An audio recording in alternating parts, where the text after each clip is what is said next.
এটা কি? ওয়াও, মাটির ভাঁড়ে চা বহুদিন পর। তোমাদের খাওয়া হয়ে গেছে? হ্যাঁ, থ্যাংক ইউ। একটু খাও, আমি তারপরে খেয়ে নেব।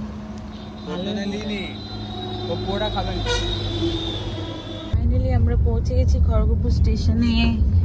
চলো এরপর নেমে এখান থেকে একটা কুলি করতে হবে, এত ব্যাগ আছে একা একা নিয়ে যাওয়া সম্ভব নয়। গাড়িটা পার্কিং করি আমাদের যেতে হবে। আমরা 1 ঘন্টা আগে পৌঁছে গেছি। 2:20 ট্রেন, এখন বাজে 1:15। ফাইনালি ব্যাগগুলো নামিয়ে নেয়, এক গাদা ব্যাগ হয়ে গেছে।